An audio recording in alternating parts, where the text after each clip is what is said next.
Assalamualaikum warahmatullahi wabarakatuh. Selamat pagi.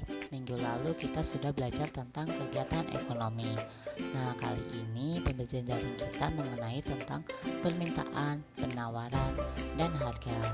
Di mana tujuan pembelajaran kita yaitu agar kalian diharapkan mampu memahami konsep permintaan, penawaran, dan harga.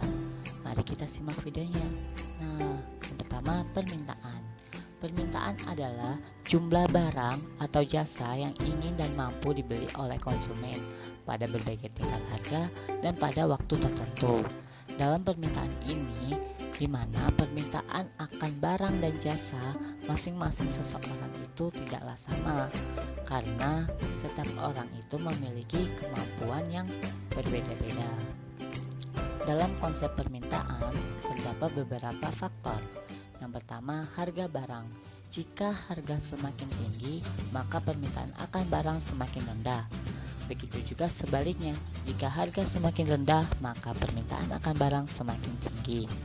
Nah, faktor yang selanjutnya yaitu pendapatan masyarakat. Tingkat pendapatan atau penghasilan masyarakat sangat menentukan tinggi rendahnya permintaan akan barang dan jasa. Dalam konsepnya, semakin tinggi pendapatan seseorang, maka semakin besar daya beli yang ia miliki. Akibatnya, permintaan akan barang dan jasa pun meningkat. Begitu juga sebaliknya, semakin orang yang berpenghasilan rendah, daya belinya pun rendah. Akibatnya, permintaan akan barang dan jasa pun menurun. Selanjutnya, faktor yang ketiga yaitu selera masyarakat. Tinggi rendahnya selera masyarakat terhadap suatu barang dan akan berpengaruh pada permintaan barang tersebut, di mana jika selera masyarakat meningkat, maka permintaannya pun meningkat. Demikian sebaliknya. Selanjutnya, faktor yang selanjutnya yaitu kualitas barang. Pada umumnya, orang menghendaki barang yang berkualitas baik. Semakin tinggi kualitas suatu barang, maka permintaan orang tersebut untuk mendapatkan suatu barang semakin tinggi. Harga barang lain. Ada kalanya barang tertentu memerlukan barang lain atau yang dinamakan substitusi, di mana misalnya sebagai bahan bakar pertalite lebih murah daripada pertamax, maka orang akan beralih dari pertamax ke pertalite. Sehingga dalam konsepnya yaitu permintaan akan pertamax menurun dan sebaliknya permintaan akan pertalite menjadi meningkat. Selanjutnya, faktor yang selanjutnya yaitu jumlah penduduk. Semakin besar jumlah penduduk, maka permintaan suatu barang dan jasa akan meningkat pula. Dalam konsepnya misalnya keluarga yang semula hanya terdiri dari suami dan istri kemudian memiliki anak, maka kebutuhan akan bahan pangan pun mengalami peningkatan. Tidak hanya bahan pangan seperti pakaian, kebutuhannya pun semakin meningkat. Selanjutnya, ramalan masa depan. Misalnya, pada saat pemerintah mengumumkan akan terjadi kenaikan harga BBM, maka kebanyakan masyarakat itu akan berbondong-bondong membeli BBM hingga menjadi antrian yang sangat panjang. Selanjutnya, hukum permintaan. Hukum permintaan menerangkan sifat hubungan permintaan barang dan jasa dengan harganya, yang dimana dalam konsepnya hukum permintaan itu menerangkan bahwa semakin rendah harga suatu barang, maka semakin banyak jumlah barang yang diminta, dan sebaliknya, maka semakin tinggi harga barang, maka jumlah barang yang diminta semakin berkurang. Selanjutnya, kurva permintaan. Kurva permintaan merupakan harga antara harga barang dengan jumlah barang yang diminta pada waktu dan tempat tertentu, yang dimana dapat dilukiskan dalam bentuk grafik. Nah, dalam kurva permintaan ini pada umumnya kurva permintaan bergerak turun dari kiri atas ke kanan bawah, yang artinya makin rendah harga suatu barang, maka semakin banyak jumlah barang yang diminta atau sebaliknya. Selanjutnya yaitu tentang penawaran. Nah, penawaran adalah jumlah barang yang ditawar pada tingkat harga, waktu, dan tempat tertentu. Dalam penawaran ini memiliki beberapa faktor.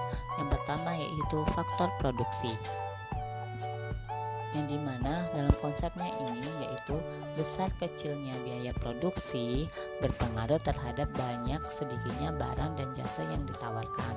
Nah, jika biaya produksinya besar, maka banyak sedikit barang yang ditawarkan. Misalnya, untuk memproduksi sebuah mobil mewah memerlukan biaya yang besar, maka barang yang dihasilkannya pun terbatas, sehingga penawaran barang akan mewah itu sebanyak penawaran barang lain, tidak sebanyak dengan penawaran barang lain karena biaya produksi yang mahal.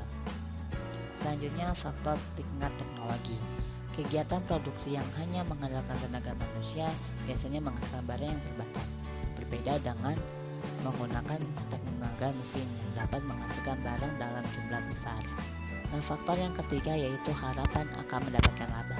Nah, setiap orang itu akan meningkatkan produksinya, yang dimana bertujuan untuk memperoleh keuntungan dan laba yang sebesar-besarnya. Nah, selanjutnya faktor non-ekonomi. Nah, faktor non-ekonomi ini ada 3.